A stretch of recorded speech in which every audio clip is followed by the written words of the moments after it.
Sudah masuk?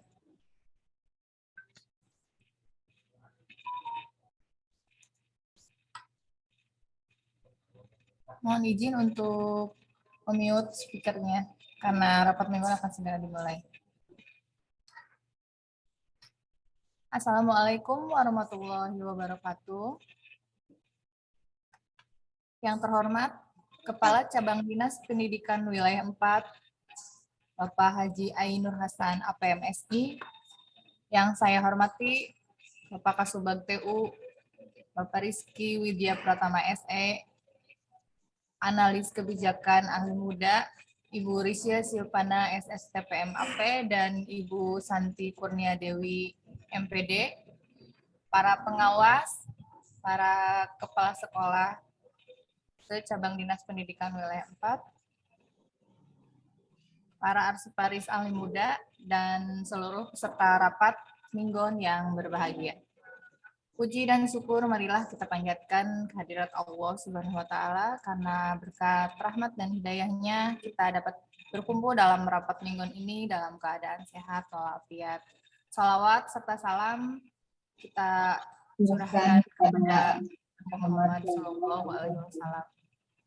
Baiklah, untuk mulai rapat mingguan kali ini, kita awali dengan menyanyikan lagu Indonesia Raya dan lagu Jabar Juara.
Mari sambut dan song-song masa depanmu.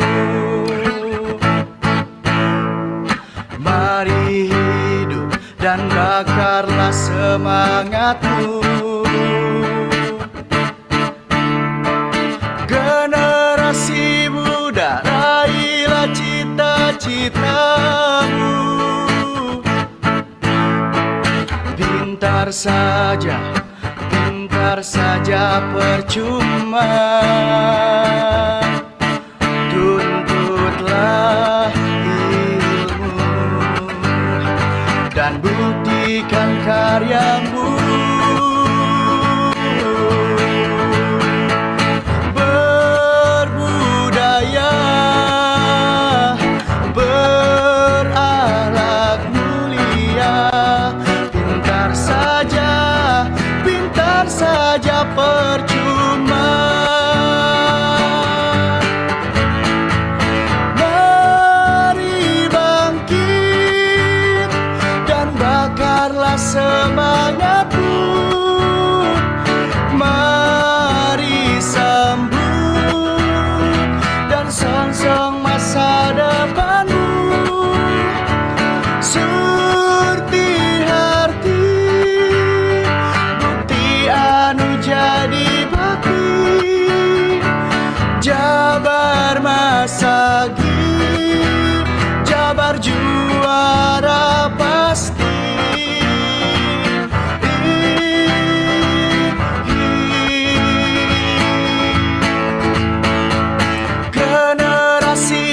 muda, raihlah cita-citamu.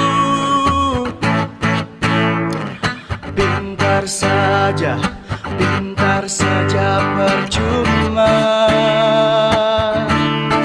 Tuntutlah ilmu dan buktikan karyamu. Berbudaya,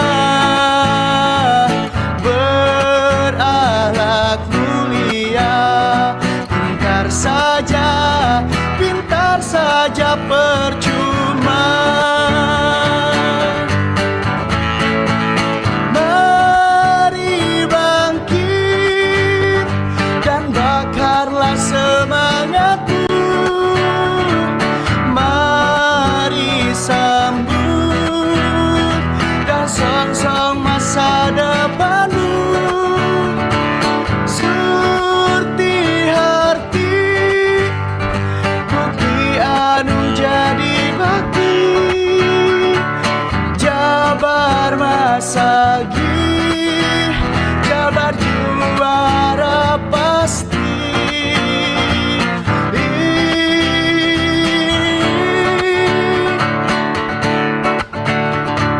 Jabar Masagi,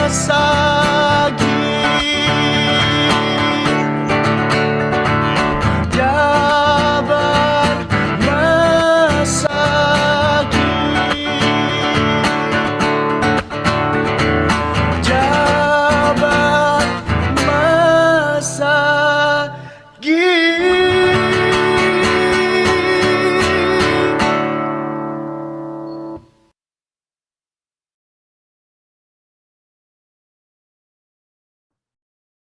Untuk acara selanjutnya, yaitu pemaparan materi dan diskusi akan dipandu oleh moderator. Kepada Bapak Jalaluddin SPD MPD, disilakan.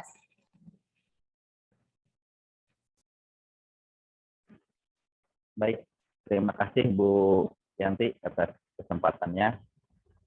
Bismillahirrahmanirrahim. Assalamualaikum warahmatullahi wabarakatuh. Waalaikumsalam warahmatullahi wabarakatuh.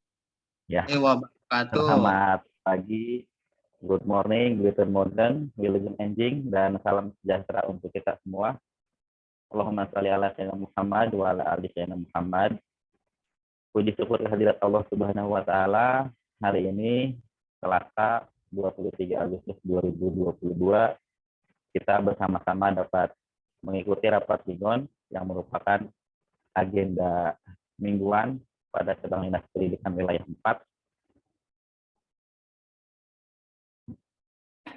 Semoga kegiatan kita hari ini mendapatkan rahmat dan berkah dari Allah Subhanahu wa taala. Ini merupakan upaya kita dalam meningkatkan komunikasi dalam peningkatan pelayanan pendidikan khususnya di cabang Dinas Wilayah 4. Baik, yang sama-sama kita hormati Bapak Kepala Cabang Dinas Pendidikan Wilayah 4, yang terhormat Bapak Kasubag PU Cabang Dinas Wilayah 4, yang terhormat para analis kebijakan ahli muda di Cabang Dinas Wilayah 4, dan yang kami hormati para peserta dari para aktivis muda, kemudian para pengawas, para kepala sekolah, SMA, SMK, SLB, Cabang Dinas Wilayah 4, seluruh staf PCD, serta para peserta yang mewakili. Baik Bapak Ibu, telah hadir bersama-sama kita para narasumber yang diinfokan pada hari ini. Bu Santi masih sakit, belum bisa gabung bersama kita.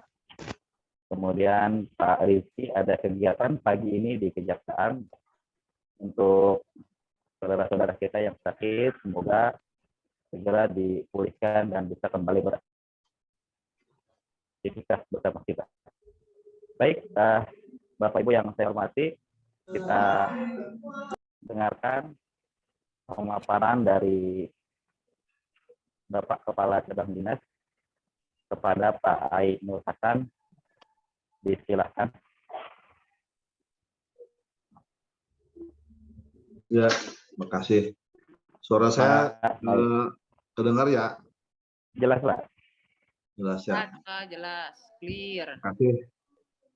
Semoga rekan-rekan tetap sehat dan semangat ya. Bagi yang sakit, segera pulih. Bagi yang sedang ada tugas-tugas berat ya, semoga segera selesai. Sehingga kita bisa beraktivitas dengan kondisi yang fit, sehat, dan menyenangkan ya. Rekan-rekan, para peserta rapat, Pak pengawas, analis, arsiparis, dan para kepala sekolah atau TU atau guru atau siapapun yang mewakilkan, dan para staf KCD.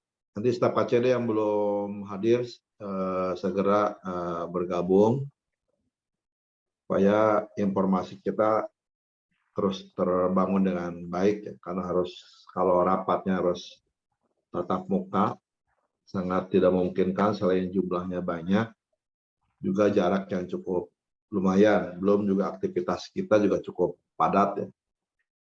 Yang berikutnya sekali lagi diingatkan agar sekolah-sekolah swasta ataupun negeri tetap hadir. Kalau kepala sekolah ada acara yang bersamaan bisa mewakilkan agar informasi bisa terus sampai ya. Kemudian bagi yang nggak hadir kemudian mewakilkan ingin lebih jelas menerima informasi kembali, silakan bisa buka di link atau di YouTube sehingga bisa diupdate informasi itu. Kadang-kala ada beberapa informasi yang perlu didengarkan langsung. Rekan-rekan, para peserta rapat mingguan, beberapa hal yang perlu kita sedikit merefresh ulang sekaligus mengingatkan, karena ini masih terus berkembang di tengah-tengah kita. Yang pertama terkait dengan kekasan di wilayah kita, yaitu pemetaan non-PNS terdampak P3K. Ini tidak terjadi di wilayah lain, ini hanya terjadi di wilayah kita saja. Tujuannya tiada lain, ini tolong sampaikan ke guru-guru ya, ini kayaknya ada misinformasi ini. Tujuannya tiada lain, kita sebagai insan pendidikan juga turut berbelasungkawa atau apa ya, turut prihatin lah kepada rekan-rekan kita, para guru-guru kita yang tenaga honor di negeri, yang sudah belasan tahun mengabdi di tengah-tengah kita, tetapi harus tersisih oleh rekan-rekan kita yang baru, yaitu para PNS dan P3K.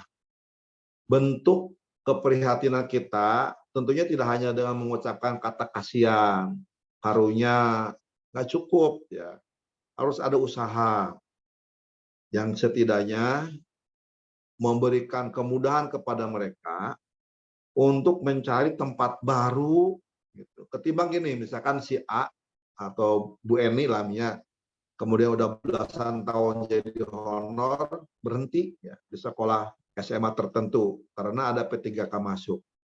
Bayangkan kalau kita sebagai dia hanya memang nggak pernah berpikir ke hal yang lain selain ngajar, kudu keliling melamar ke berbagai sekolah. Mending kalau kosong, kalau penuh gimana? Keliling misalkan dari Karawang, keliling ke SMA 1, 2, 3 keliling ya, asrama ya. Apakah tega seperti itu? Apakah kita biarkan? Sehingga dibuatlah solusi, yuk sama kita di KCD dan perwakilan MKKS dan perwakilan pengawas, kita carikan lokasi yang kosong.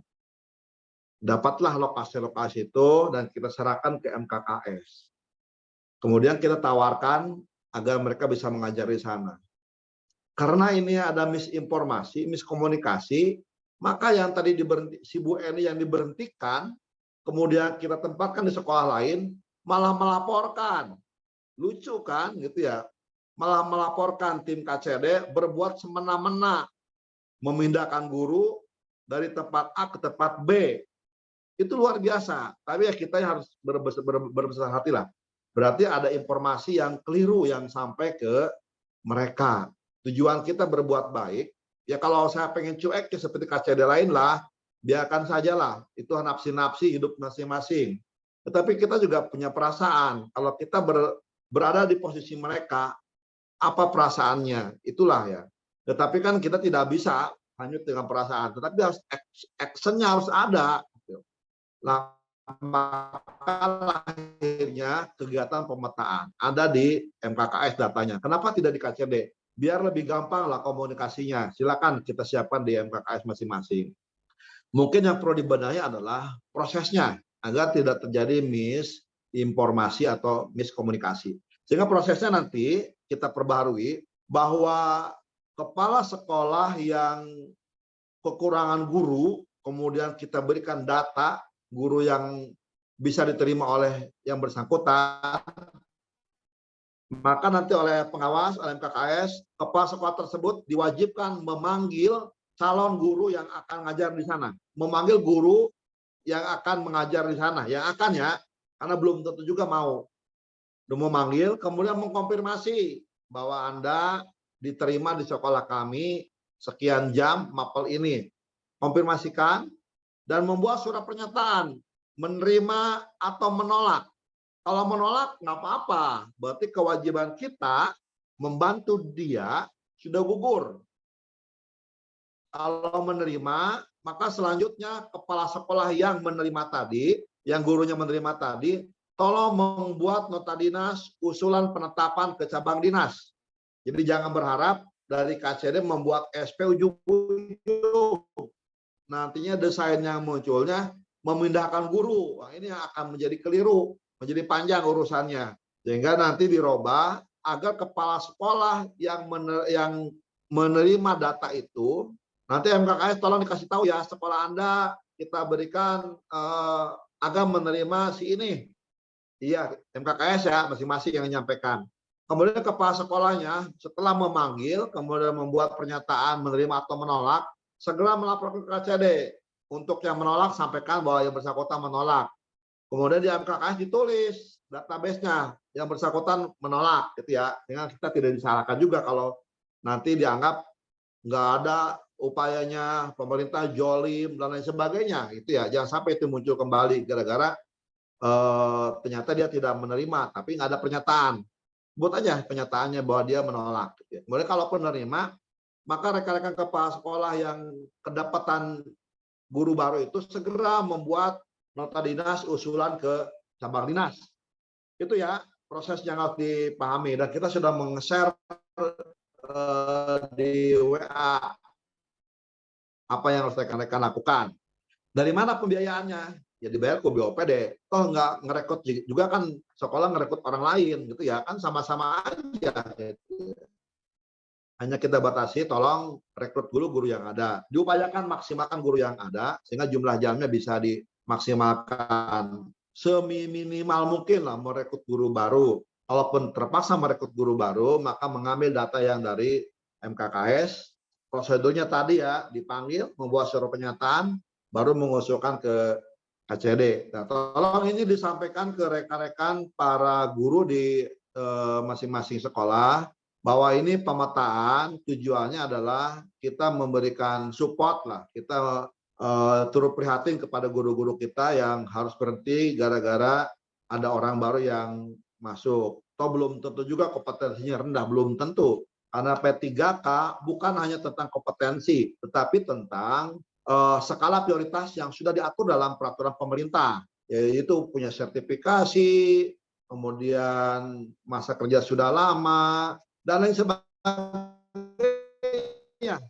Sehingga yang rekan-rekan yang sudah bertahun-tahun juga belum tentu nggak lulus karena tidak bagus ngajar, belum tentu ya. Dan berikutnya bagi yang tidak diterima di sekolah negeri, karena yang kita petakan juga tidak semuanya bisa ketampung di negeri kembali. Kalau nggak salah dari 700 guru honor yang diberhentikan, bahkan lebih ya, itu hanya sekitar 300-an yang berhasil kita petakan kembali di sekolah yang ada negeri ya. Sisanya 400-an silakan bisa ditampung di sekolah-sekolah swasta. Sehingga rekan-rekan swasta wayahna lah, daripada ngerekrut orang baru, udahlah terima aja yang dari sekolah kita yang melamar di sekolah-sekolah swasta. Atau kompetensi mereka juga cukup bagus ya, karena kaitan nasib jadi tidak lolos. Itu yang pertama. Yang berikutnya, dulu ya, apa saja.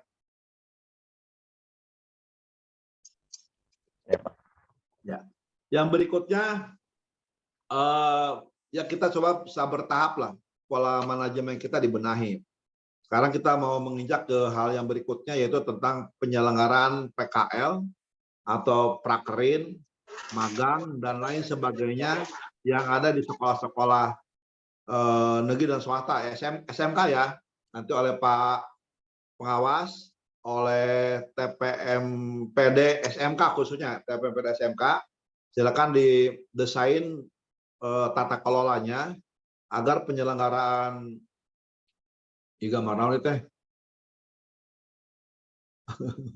ada share screen ya, tentang PKL ya, agar nanti TPMPD SMK dan analis SMK Bu Rise ya, dengan ketua TPMPD-nya Pak Ajim dan jajarannya, agar mulai menyusun tata kelola penyelenggaraan PKL. Ini perlu dilakukan agar tujuan PKL ini betul-betul tercapai. Jangan sampai PKL-nya PKL, tapi outputnya tidak sesuai dengan yang kita harapkan. Ini perlu dibuat tata kelolanya. Misalkan karena PKL ini kan bukan sebagai bekerja seperti di perusahaan seperti biasa kan. Karena itu hanya kalau bekerja kan hanya cukup dengan tata tertib bekerja saja. Tapi kalau PKL ini berbeda. Walaupun kelihatannya sama, tetapi desainnya berbeda. Sehingga kudu jelas kurikulumnya, kudu jelas tata kelolanya, perencanaan, pelaksanaan, sampai ke evaluasi. Nanti itu didesain sedemikian rupa agar penyelenggaraan PKL ini betul-betul berkontribusi terhadap peningkatan kompetensi siswa. Tidak hanya tentang dilihat dari kasat mata sekian lama, dan 3 bulan, 6 bulan, setahun, kemudian dapat ijazah PKL. Nggak cukup itu, tetapi kontribusinya terhadap peningkatan kompetensinya harus muncul. Sehingga ini perlu apabila ada masalah-masalah di kemudian hari kita punya jawaban ya. Dengan nanti tata kelola ini harus dibuat sedemikian rupa. Nanti salah satu dari tata kelola itu berisi tentang perencanaan, pelaksanaan, dan evaluasi. Sehingga nanti para pengawas akan melaksanakan tugas berdasarkan hasil kajian TPMPD untuk melakukan monitoring ke lokasi-lokasi penyelenggaraan prakerin, PKL, maupun permagangan.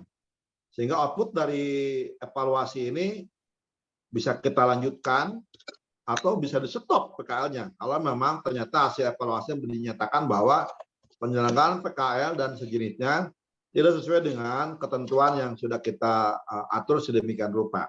Itu ya tentang PKL ya, karena hari ini kita belum sampai ke sana, sehingga kita akan membuat dulu pola tata kelolanya agar penyelenggaraan PKL ini betul-betul berkontribusi terhadap peningkatan kompetensi siswa.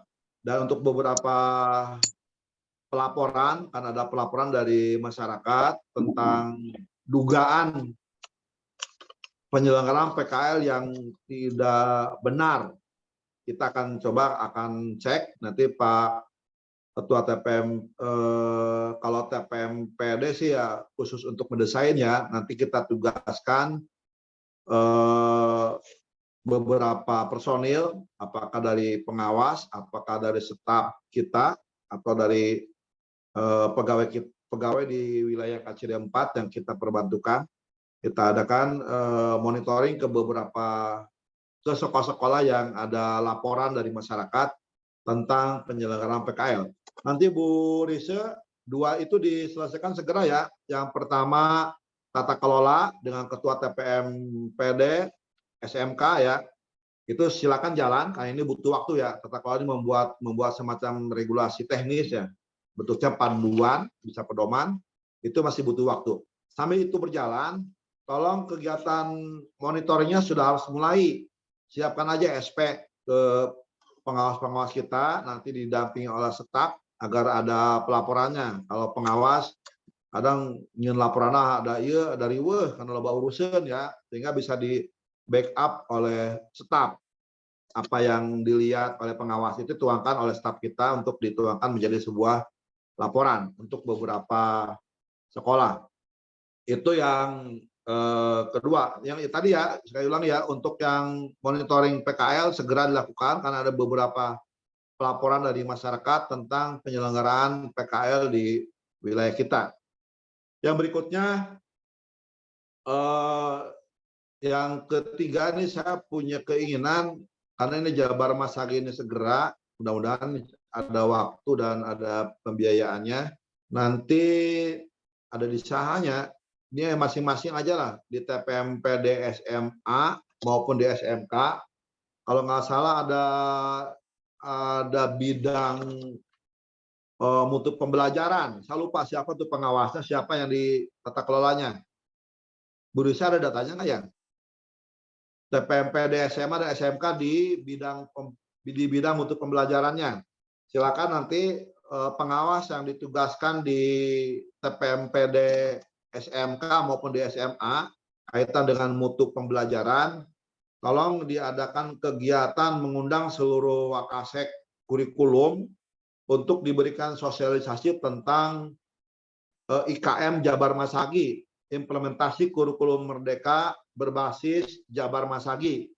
Nanti kita undang para instrukturnya dari Pemprov, ada beberapa yang saya kira cukup rasional lah, cukup implementatif, tidak kayak saya ngawang ya, tidak terlalu menjul ke hal yang teknis, tapi beliau saya lihat sanggup menjelaskan ke hal yang lebih teknis, bagaimana implementasi kurikulum merdeka berbasis Jabar Masagi. Silakan itu diundang, kemudian kita bisa segera membuat semacam pedoman internal kita. Beberapa hal yang sudah kita gulirkan, misalkan setiap hari Senin sekolah lebih fokus ke tentang bagaimana anak-anak kita memahami keindonesiaan, ya, kebinekaan. Misalkan ada kegiatan-kegiatan yang mencerminkan itu, apakah di eskulnya gitu ya, menceritakan tentang budaya-budaya provinsi lain, atau di pembelajaran juga, kalau di situ ada tentang bahasa Indonesia juga disampaikan banyak sekali bahasa-bahasa lokal kita di Indonesia. Kalau di situ ada pelajaran tentang IPS, ya, ceritakan bagaimana tentang kaitkan dengan budaya-budaya di Nusantara kita. Misalkan begitu ya. Kemudian Selasa tentang universal, tentang globalisasi, maka di sana eskulnya juga berdekatan kaitan dengan teknologi, ya, bagaimana penggunaan teknologi yang ramah lingkungan dan sebagainya. Dan seterusnya ya, beberapa sudah kita gunakan, yaitu di hari Jumat, kita mengharapkan setiap sekolah betul-betul membiasakan di sebelum pembelajaran itu mengenal dan mengimplementasikan tentang budaya bersih dengan sebut dengan game ya. Mudah-mudahan yang game ini sudah bisa membudaya sehingga tidak perlu lagi dimonitoring, tidak perlu lagi diingatkan.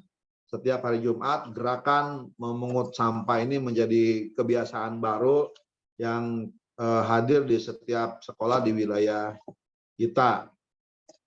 Kemudian yang terakhir, saya masih belum dapat laporan lebih detail kaitan dengan BLUD SMK. Tolong ini BLUD, sampai hari ini saya lihat perkembangannya masih belum menggembirakan.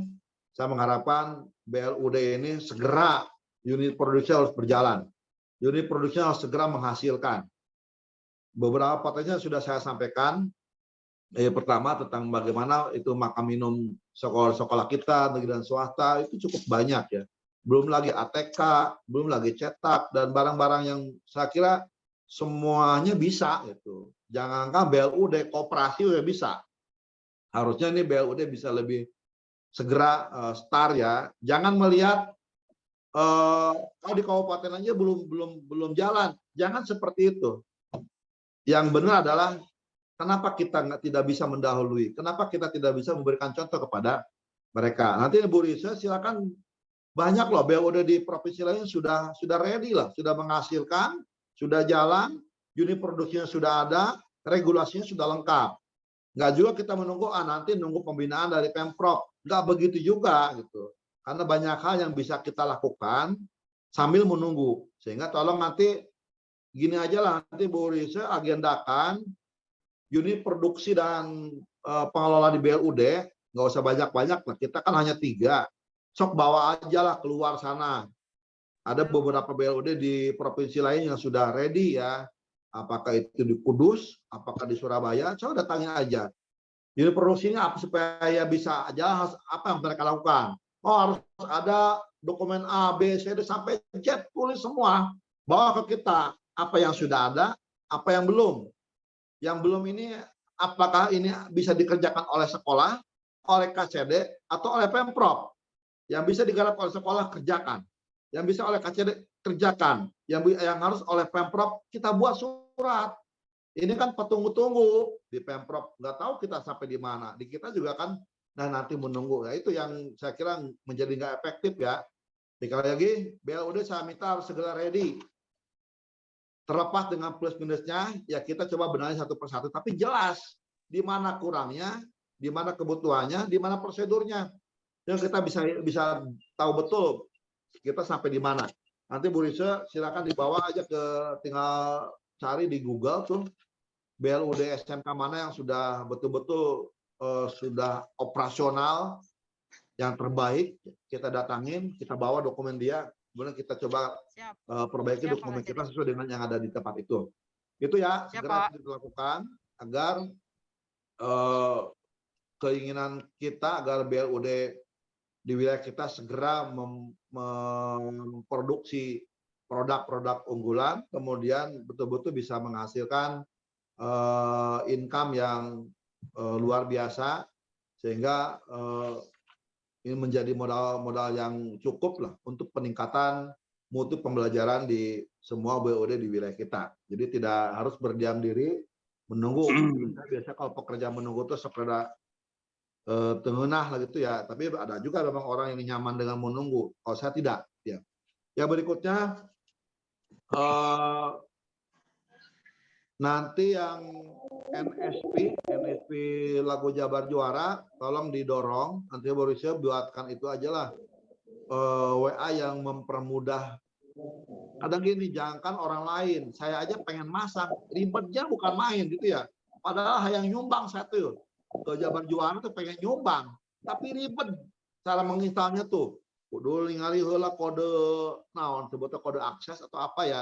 Belum itu kode itu lagu yang mana. Saya kan juga pengen milih lagunya.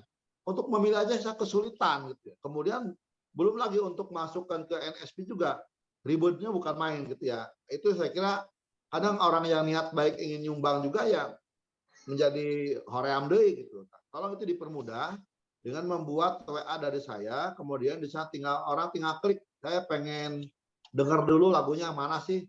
Klik aja di situ pilihan lagunya. Oh ini. Kalau pengen lagu ini, saya klik tombol sebelahnya langsung pindah ke menu SMS.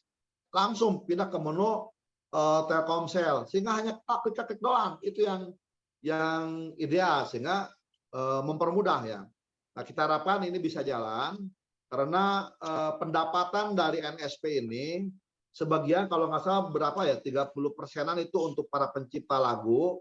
Kemudian 70%-an untuk kegiatan sosial yang ada di wilayah kita melalui Jabar Bergerak. Tapi ada catatan ya, karena sebelum itu kita dapatkan kontribusi, sudah dipotong dulu oleh Telkomsel dan penyedia jasanya gitu ya. Dipotong dulu oleh mereka, sisanya nanti sisa yang diserahkan ke kita, kalau nggak salah 30% untuk para pencipta lagu dan penyanyinya, dan 70% masuk ke kotak untuk kegiatan sosial yang ada di Jabar Bergerak wilayah kita. Mudah-mudahan ini bisa segera karena sudah kita publis. Tinggal tadi untuk menginstalnya ini butuh tahapan yang cukup rumit ya. Tolong itu dipermudah agar NSP itu bisa terus disebarluaskan di wilayah kita dan insya Allah sampai ke Jawa Barat secara umum ya. Yang berikutnya program laptop untuk guru, sekali lagi diingatkan, ini bukan KCD jualan laptop, bukan. Tetapi ada pihak ketiga, dan boleh ada pihak ketiga lain ikut gabung, boleh. Asal dipastikan barang yang dia jual harus jauh di bawah harga pasar. Kalau sama, ya buat apa ya? Ada fasilitasi dari kita kalau harganya sama, ya itu namanya menguntungkan perusahaan gitu ya. Tapi harganya dipastikan harus di bawah harga pasar. Bagaimana mengeceknya? Kita cek aja kan. Ada kok dia katalog gitu ya. Harga barang dia berapa persen selisihnya dengan harga pasar. Kemudian harus ada keringanan lain. Kalau harus nyicil maka tidak ada bunga. Walaupun hanya dikasih batas waktu setahun, nggak apa-apa, tapi tidak ada bunga. Kalau ada bunga berarti ada pihak lain yang diuntungkan dengan bunga itu. Itu yang berarti saya menguntungkan pihak ketiga. Itu yang tidak boleh. Tapi kalau menguntungkan guru, sah-sah saja. Tetapi bukan saya yang jualan. Tetap saja para gurunya silakan mengajukan ke perusahaan itu. Kenapa harus dicek oleh KCD? Karena kalau kaitan dengan nyicil, ya kita ngecek dulu mampu bayar enggak. Jangan sampai nanti nyicil, nanti KCD kudu nutupan kekurangannya. Kita cek dulu kemampuan membayarnya.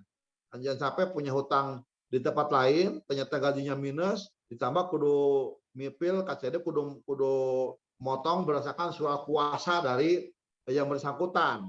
Nanti kalau minus, nanti kita ikut disalahkan ya gitu ya. Bagi yang cash silakan, yang bagi mau ngutang silakan. Tapi prosesnya langsung ke rekanan. Hanya beberapa hal yang perlu dilampirkan, yaitu dipastikan dia guru. Karena ada juga beberapa oknum pengusaha lain yang mengambil nama guru dan beli banyak. Nah ini kan diduga akan menjual kembali. Nah, ini harus dihindari ya, dijual kembali karena harganya menjanjikan. Kalau dijual kembali oleh dia pun harganya bisa masih ada untung lah gitu ya. Nah itu yang kita hindari ya. Itu yang berikutnya kaitan dengan pandemi ya, sekali lagi agar tetap berhati-hati manakala ada siswa kita yang ada gejala-gejala, masih dicek lah. Kalau dicek bising takutnya positif terus bising jadi riwa, ya silakanlah suruh pulang aja, istirahat di rumah kalau satu ya. Tapi kalau ternyata yang mirip-mirip flu-nya rada loba di sekolah ya, di kelas ya nggak ada salahnya kalau ada 1-2 orang dicek untuk memastikan tidak terkena COVID ya. Kalau ternyata dipastikan terkena COVID, nyawayana rombel itu dipulangkan dulu minimal 1 minggu sampai 2 minggu boleh. Kalau dulu kan minimal 2 minggu ya, sekarang diturunkan hanya 1 minggu. Sementara itu, dan untuk Arsiparis nanti kita sudah merancang ada koordinator Arsiparis Karawang, koordinator Arsiparis Subang, dan koordinator Arsiparis Purwakarta. Nanti silakan dibantu untuk nanti Pak KTU silakan dibuat SP ya untuk para koordinator itu. Kemudian tiap koordinator mendesain agar semua sekolah negeri dipastikan terjangkau oleh wilayah kerja para Arsiparis. Sehingga para Arsiparis kita yang kurang tahu jumlahnya saya lupa ya, 20 berapa ya, 29 atau berapa, itu harus wilayah kerjanya bukan hanya di sekolah dia saja, tetapi bisa ditambahkan beberapa sekolah lain yang belum terlayani oleh para Arsiparis. Kita harapkan ini segera dilakukan agar dokumen-dokumen sekolah, arsip-arsip sekolah, dan arsip-arsip di KCD bisa jauh lebih rapi dan lebih tertib. Saya kira sementara itu ya. Terima kasih. Assalamualaikum warahmatullahi wabarakatuh. Waalaikumsalam warahmatullahi wabarakatuh. Waalaikumsalam warahmatullahi wabarakatuh. Ya, terima kasih Pak Kepala Cabang Dinas atas arahan dan petunjuknya. Izin kurang lebih ada 8 poin yang disampaikan Bapak tadi. Yang pertama, izin review respek yang sangat luar biasa dari Cabang Dinas Pendidikan Wilayah 4 terkait kegiatan pemetaan non-PNS ya yang berdampak P3K, dan ini khusus hanya dilakukan di wilayah 4 dan efeknya tentunya tadi yang disampaikan ada miskomunikasi ya. Semoga proses yang diperbaharui yang sudah disampaikan kepada guru kepala sekolah dan pengawas bisa berjalan dengan baik. Kemudian kedua, ada pembaharuan manajemen untuk SMK ya terkait dengan PKL, PKL dan lain sebagainya, yaitu terkait dengan tim MPPD SMK dan tim kerja SMK ini untuk dibuatkan tata kelola ya dari mulai perencanaan, pelaksanaan dan sampai dengan pengawasan dan evaluasi sampai kepada adanya outcome seperti apa yang akan dicapai. Kemudian poin ketiga terkait dengan Jabar Mas Haji, ini juga ada kaitannya dengan TMPD, SMK, SMA maupun SLB ya, kaitannya terkait dengan mutu pembelajaran. Kemudian keempat BLUD tadi, kelima NSP, keenam itu terkait dengan laptop untuk guru ya. Kemudian masa pandemi ini sudah dibahas sebelumnya. Kemudian yang terakhir adalah akan ada pemetaan wilayah kerja untuk para arsiparis ahli muda sehingga nanti akan dibentuk koordinator dan pembagian wilayah kerja. Barangkali demikian. Terima kasih Pak Kasyadi atas arahan petunjuknya. Selanjutnya Bu Rice, ini mohon izin tadi ada pendampingan monitoring USN ya. Barangkali Bu Rice sudah bergabung lagi di jalan. Nuhun Pak Jaja, hatur nuhun. Atau cekap Pak. Mohon agak Pak mangga Bu atas Rice. atas dibahas. Hatur nuhun Pak Jaja, cekap. Oke, siap. Terima kasih Bu Tanya, Pak. Rice. Selanjutnya sebelum kita ke tanya jawab, ini ada sosialisasi dari Kang. dari Bang Muamalat. Aduh. Apakah sudah masuk, Bu? Sudah Bapak. Assalamualaikum warahmatullahi wabarakatuh. Oke, silakan. Silakan mangga Ibu. Enggak langsung aja Pak ya. Assalamualaikum warahmatullahi wabarakatuh. Terima kasih banyak kepada Bapak Ainur Hasan, APS MSI sebagai Kepala Cabang Dinas Wilayah 4, Bapak Rizky Widya Pratama, SE, Kasubag TU Cabang Dinas Wilayah 4, Ibu Santi Kurnia Dewi, SPD MPD, dan Ibu Risha Silvana, SSTP, MAP, Bagian Analis Kebijakan Ahli Muda Cabang Dinas Wilayah 4, beserta seluruh Bapak Ibu Pekangwas, Kepala SMA, SMK, SLB, Arsiparis, seluruh cabang dinas wilayah 4 dan staf KCD 4. Terima kasih, alhamdulillahirrahmanirrahim. Semoga Allah berkahi pertemuan kita hari ini. Alhamdulillah kami diberi kesempatan untuk dapat mempresentasikan sosialisasi program dari Bank Muamalat khusus untuk keluarga besar kepala kantor cabang dinas pendidikan wilayah 4 begitu. Baik, kami langsung saja mulai. Mohon maaf, screen share sudah terlihat ya Bapak Ibu ya? Sudah Bu, sudah. Ya, terima kasih.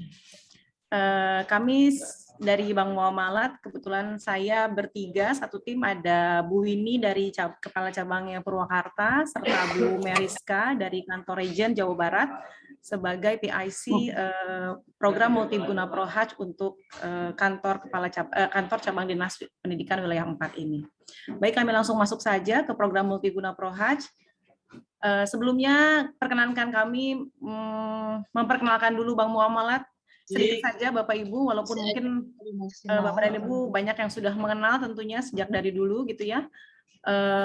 Beginilah milestone industri keuangan syariah Indonesia, termasuk di dalamnya ada Bank Muamalat di dalamnya gitu ya. Di tahun 1992 pendirian kami PT Bank Muamalat Indonesia sebagai bank umum syariah pertama di Indonesia. Mungkin Bapak Ibu pada saat itu juga pernah membeli saham kami ketika zaman dulu baru diterbitkan gitu ya. Karena kalau saya tidak salah PNS sempat juga turut serta membeli saham pendirian kami pada saat itu. Pada tahun 1994, kami juga membentuk sebuah perusahaan asuransi syariah pertama milik Bank Muamalat, yaitu PT Asuransi Takaful Keluarga. Begitu pula sampai di tahun 2000, kami launching pertama kali di Jakarta Islamic Index. Next, Mer.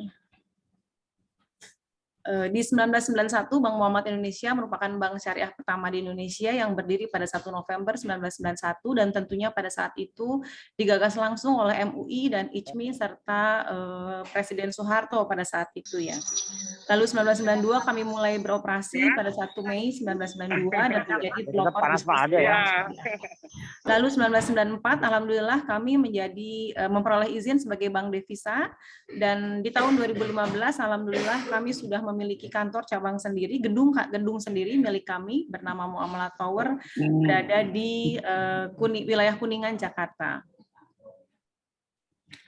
Lalu mungkin sekilas saja Bapak dan Ibu bisa melihat wilayah operasi kami di seluruh Indonesia. Dari ada 83 cabang utama dan 1 cabang di Kuala Lumpur.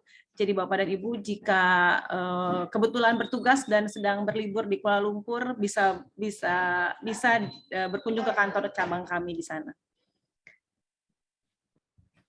Lalu masuk ke program unggulan kami, yaitu program haji Bapak Ibu khusus untuk PNS di kantor cabang Dinas Pendidikan wilayah 4. Masuk sedikit mengapa sih kita harus berhaji. Ibadah haji merupakan kewajiban, tentunya Bapak dan Ibu juga sudah hafal gitu ya, sudah paham betul. Serta ibadah haji adalah rukun Islam yang kelima, dan punten mengingatkan memang melaksanakan haji bagi yang mampu juga merupakan kewajiban bagi kita semua gitu ya. Next, Mer. Lalu solusi berhaji apa sih dari Bank Muamalat, karena kondisi dan situasi sekarang yang terjadi ini kita bagi menjadi 4 gitu ya Bapak Ibu. Yang pertama, rata-rata waktu tunggu ibadah haji sekarang adalah 21 tahun. Jika Bapak dan Ibu mendaftarnya baru sekarang, kemungkinan besar akan dipanggil kurang lebih 21 tahun, walaupun memang banyak juga cerita yang dipanggil lebih dulu gitu ya Bapak Ibu ya. Jadi ini memang sudah eranya anak cucu kita yang daftar haji gitu seharusnya, karena memang masa tunggunya semakin lama. Insya Allah memang Indonesia berpeluang mendapat tambahan kuota hingga 1 juta orang pada 2030. Jadi sangat penting bagi Bapak dan Ibu serta untuk mendaftarkan kita untuk segera pergi ibadah haji, karena nanti kemungkinan akan maju gitu ya Bapak. Lalu yang kedua, banyak calon jemaah haji yang tidak memiliki biaya pendaftaran porsi haji sebesar 25 juta. Karena pada saat ini Kementerian Agama, pemerintah Indonesia juga mewajibkan calon jemaah haji yang akan berangkat ibadah haji itu menyetorkan biaya pendaftaran sebesar 25 juta baru bisa mendapatkan porsi haji. Lalu yang ketiga, 63% calon jemaah haji sudah daftar porsi berusia lebih dari 50 tahun. Apalagi sekarang relate dari nomor 1 karena rata-rata waktu tunggunya di 21 tahun, sehingga semakin banyak jemaah haji yang berangkat di usia lebih dari 50 tahun. Tentunya beresiko tinggi karena fisik sudah tidak kuat dan lain-lain gitu ya Bapak Ibu, sehingga sudah saatnya kita merencanakan pendaftaran haji semudah mungkin. Maka saat ini pun pemerintah beserta BPKH sedang gencar launching program haji muda gitu ya. Jadi daftar haji muda supaya ketika pelaksanaan hajinya insya Allah fisiknya masih kuat. Lalu yang keempat, solusi apa yang Bapak dan Ibu dapatkan ketika mendaftarkan haji, yaitu ini, kita punya namanya membantu calon jemaah haji untuk mendaftar porsi haji secepatnya, sehingga calon jemaah haji dapat pergi haji dalam kondisi fisik kuat. Walaupun Bapak dan Ibu belum memiliki biaya pendaftaran 25 juta, kami memiliki program yang dapat membantu menemukan solusi ini gitu ya. Next, Mer. Ini produk yang kami miliki untuk sebagai solusi dari Bank Muamalat kepada Bapak dan Ibu, yaitu produk pembiayaan hijrah multiguna haji. Kenapa sih harus hijrah multiguna untuk perencanaan haji? Salah satunya tadi untuk mempercepat atau mempersingkat waktu tunggu gitu. Jika Bapak dan Ibu menabung sekarang sampai terkumpul 25 juta, mungkin baru bisa terkumpul 1 tahun lagi gitu ya, atau 6 bulan lagi, sedangkan masa antrian terus bertambah. Hijrah multiguna ini produk pembiayaan porsi haji yang sesuai akad syariah dan sudah disetujui Dewan Pengawas Syariah kami, dan juga disesuaikan dengan akad wakalah bil ujroh dan qard gitu. Ruang lingkup ujrohnya terdiri dari ujroh itu dibayarkan di awal untuk pengurusan pendaftaran porsi haji, penyimpanan dokumen porsi haji, jasa bank selama periode angsuran dan sesuai fatwa DSN. Setiap calon jemaah haji dapat mengajukan pendaftaran porsi haji ke kami hingga 4 porsi, sehingga dapat pergi haji bersama keluarga gitu. Jadi kalau Bapak dan Ibu memiliki impian untuk bisa pergi haji bersama anak, seluruh keluarga gitu ya, kita bisa memfasilitasinya menggunakan produk pembiayaan hijrah ini, multiguna ini, karena satu calon jemaah bisa mendaftarkan hingga 4 porsi. Lalu keuntungan berikutnya, calon jemaah haji cukup datang 1 kali saja ke cabang Bank Muamalat dan Kemenak untuk pendaftaran porsi haji, karena selebihnya nanti kami yang bantu gitu ya. Akad pembiayaan juga dilakukan secara digital phone tanpa kehadiran fisik. Next, Mer. Ini sekilas saja mengenai fatwa Dewan Syariah Nasionalnya yang memperbolehkan mengenai pembiayaan pengurusan haji yang dilakukan oleh lembaga keuangan syariah. Nah, ini inti produknya gitu ya, Bapak Ibu. Ujroh wakalahnya dibayar di awal, jadi dengan hanya 1 juta rupiah saja, Bapak Ibu sudah bisa mendaftarkan porsi haji. Karena nanti dari Bank Muamalat akan memberikan plafon qard sebesar 25 juta, atau yang nanti digunakan untuk pendaftaran porsi haji gitu ya. Nanti Bapak dan Ibu bisa memilih jangka waktu wakalah dan qardnya dari 12 bulan, 24 bulan, 36 bulan, 48 bulan, hingga 60 bulan, tergantung cash ratio masing-masing Bapak dan Ibu gitu ya, dan kesanggupan Bapak dan Ibu. Sehingga nanti angsuran per bulannya murah sekali dari dalam jangka waktu 60 bulan. Bapak dan Ibu kalau ada yang mau bertanya, mangga silahkan langsung ajukan pertanyaan saja. Saya dipotong aja nggak apa-apa. Nanti insya Allah ada souvenir sedikit dari Bank Muamalat untuk yang Bapak dan Ibu yang rajin bertanya selama sesi ini ya Bapak. Biasanya ada di sini. Baik Bu, terima kasih. Dari Bank Muamalat sudah selesai? Ya, yang ini aja. 5 tahun ini di 655.567 gitu ya. Ada sedikit lagi, next. Dagang muamalat. Ikut. Cukup dengan KTP saja Bapak dan slip gaji, kami sudah bisa memproses aplikasinya gitu ya. Bapak dan Ibu kepala sekolah mungkin mohon izin, jika diizinkan kami juga akan melakukan sosialisasi di sekolah Bapak dan Ibu. Nanti mungkin saya izin Bapak dan Ibu untuk dapat bersilaturahmi ke sekolah Bapak dan Ibu gitu ya. Ini kontak person kami dari Karawang dan Purwakarta serta Subang. Mangga Bu, mangga. Iya. Baik Pak Jaja dan Pak Ai serta seluruh Bapak Ibu kepala sekolah, kami ucapkan terima kasih. Mohon izin. Baik, terima kasih Bu dari Bank Muamalat. Berikutnya kita coba masuk ke sesi tanya jawab. Kurang lebih di sini ada 4 penanya ya. Pak Asep ini mundur, tadi ada 5. Saya coba urut dari nomor yang paling atas ya. Pak Asep masih? Makmur. Oh nanti Pak. Dari Bu Walyati dulu Pak ya. Saya coba rumuskan sesuai dengan urutan right hand ya. Baik Pak Makmur, nanti ditunggu. Silakan Bu. Baik, terima Walyati. kasih. Ya, Assalamualaikum warahmatullahi wabarakatuh. Waalaikumsalam. Yang saya hormati Bapak KCD 4, Bapak Haji Ayi Nur Hasan APMSI, yang saya hormati Ibu Analis Kebijakan, dan Bapak Ibu semuanya peserta rapat mingguan KCD 4. Ini Pak, saya ingin bertanya satu hal tadi terkait dengan guru yang terdampak P3K. Itu ada yang dipindahkan ke sekolah lain ataupun ada juga yang masuk ke sekolah kita gitu ya Pak ya. Nah ini yang ingin saya tanyakan Pak terkait dengan dapodiknya Pak. Kemarin ada guru karena kan memang kami kekurangan guru matematika sehingga ada yang masuk gitu ya dari sekolah lain, dari SMK lain, itu terdampak P3K. Nah yang ingin saya tanyakan adalah kemarin itu ingin kami pindahkan dapodiknya Pak begitu, tetapi tidak diizinkan oleh sekolah asal gitu kan, karena alasannya belum ada instruksi dari KCD. Nah ini saya tanyakan seperti apa, apakah sudah boleh dipindahkan walaupun sementara ini gajinya masih di sekolah sebelumnya gitu. Terima kasih. Assalamualaikum warahmatullahi wabarakatuh. Salam. Baik, terima kasih Bu Walyati. Ya. Bapak langsung dijawab. Ya, makasih. Ada Pak Dida nggak? Ada Pak? Pak Dida, kemudian Pak Dida. Bu Herna, ada Bu Herna? Agar Hadir Pak.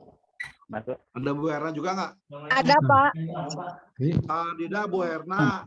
Ada Pak, ada. Kalau guru itu di dapodiknya kita pindahkan, ya, apakah pengaruhnya pertama ke Pak Dida ya, pengaruh nggak ke Sertifikasi. kesinambungan masa kerja? Tidak. Kemudian Bu Herna, ada pengaruh nggak ke sertifikasi dan ke anggaran non PNS-nya, anggaran honor non PNS-nya yang misalkan dia udah dibayar oleh provinsi? Ada pengaruh nggak? Bang As, apa dulu Pak Rida atau Bu Herna? Izin jawab Pak. Enggak. Kalau untuk yang tadi perpindahan data dari Dapodik Bu, yang saya tahu tinggal Ibu kirimkan SK perpindahannya Bu, SKP 3K-nya Bu, untuk nantinya menarik data Dapodik dari sekolah asal ke sekolah Bukan sesuai P3K, dengan Nak. SK. Bukan P3K Ibu, bukan. Non PNS, P3K nggak boleh pindah. Non PNS Bu, yang Bu Herna, NCR ya, yang NCR itu yang itu berdampak NCR, P3K, yang terdampak P3K sehingga dipindahkan ke sekolah lain. Apakah yang boleh? Itu Iya. Pak, kalau untuk yang NCR kemarin Herna konfirmasi juga ke keuangan, ke Pak Andri Pak, katanya untuk NCR-nya itu belum bisa pindah terkait baik. SK-nya Pak. Karena kan SK-nya itu Bu, SK NCR-nya itu selama setahun, misalnya saya di SMA 1 Subang karena terdampak. Nah, sudah paham ya? Kalau NCR-nya belum kita pindah, kalau dia ngajar di sekolah itu kan nggak ada jam, artinya dia tidak dapat honor juga. Kalau sama kita misalkan dipindah ke sekolah lain, itu masih boleh dapat gaji provinsi nggak? NCR-nya masih di sekolah lama Pak. Iya, Belum bisa tapi di sekolah dia baru. ngajarnya di sekolah lain. Itu sedang menunggu jawaban dari GTK Pak. Kita semua BPP KCD sedang menunggu jawaban dari GTK. Ya. Kita sudah Jadi gini, usulkan Bo. Pak. Ya, jadi gini Bo, bagi non PNS yang diberhentikan di sekolah tertentu, kalaupun NCR-nya masih ada, dia nggak dapat gaji karena nggak ada jam ngajar. Karena NCR itu berbasis jam ngajar.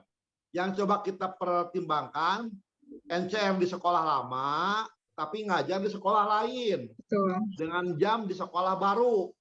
Itu mau boleh enggak? Itu yang saya pertanyakan ya. Tapi kalau itu juga anggar tidak bisa dibayar, maka apa yang sampaikan saya dari awal, bahwa yang bersangkutan dibayar dari BOPD, itu bisa dilakukan. Jadi kalau dibayar dari BOPD, maka yang bersangkutan boleh diinput di Dapodik sekolah baru. Kemudian yang kedua, yang kembali ke yang pertama, menurut saya, walaupun NCR di sekolah lama, ngajar di sekolah baru, tetap saja tidak bisa dibayar di NCR itu, karena muncul jumlah jamnya nggak rasional. Itu nak, sehingga pasti jawaban GTK di akhirnya adalah NCR-nya di stop. Itu pasti jawaban GTK di stop karena apa? Dia tidak mengajar di sekolah yang ada NCR itu. Sehingga kembali ke pernyataan saya di awal bahwa non PNS yang diberhentikan di sekolah tertentu karena terdampak IKM dan P3K, maka pindah ke sekolah lain dibayar dari BOPD. Gitu aja, nak. Ya. Halo? Pak. Ya, gitu ya. Iya. Jadi boleh, Bu. Baik, baik Bu. Berarti belum bisa dipindahkan ya Pak ya sementara ini. Ya, bisa itu ya. Tetapi prosedurnya supaya tidak ada kesan memaksakan seolah-olah dimutasi, maka sekolah yang baru tolong panggil non PNS itu, panggil buat surat pernyataan menerima atau menolak. Kalau menolak silakan ibu ngambil guru yang lain. Kalau menerima baru usulkan ke kita untuk ditetapkan dibayar dari BOPD. Itu ya. Baik Pak. Ya. Terima kasih Pak. Baik, terima kasih. Ya, Bu Waliati cukup ya, sudah Cekap Pak, jelas. Terima kasih. Baik, terima kasih. Berikutnya Bu Rizka Afiatin, Kepala SMA 2 Kelari. Silakan. Matur nuhun, Mbak Jeja. Assalamualaikum warahmatullahi wabarakatuh. Waalaikumsalam warahmatullahi Saya wabarakatuh. hormati, saya ingin menanyakan mengenai beberapa hal terkait dengan surat dari Menteri Pendayagunaan Aparatur Negara dan Reformasi yang mungkin kemarin kita semua menerima. Mungkin saya tadi agak telat masuk, barangkali ada beberapa hal yang terlewat. Saya ingin menanya pendataan tenaga non-ASN di lingkungan instansi pemerintah di poin nomor 2, yaitu bahwa pegawai non-ASN yang sudah bekerja itu dapat diangkat menjadi P3K apabila memenuhi persyaratan sebagaimana diatur dalam peraturan pemerintah. Bu, suaranya putus ya. Bu Rizky. Mohon. Ya memang di sekolah sedang ini Pak Jaja, di sekolah sedang unstable ininya internetnya, makanya dari tadi keluar masuk. Sekarang sudah jelas. Oh iya, siap. Boleh Bu, boleh Bu.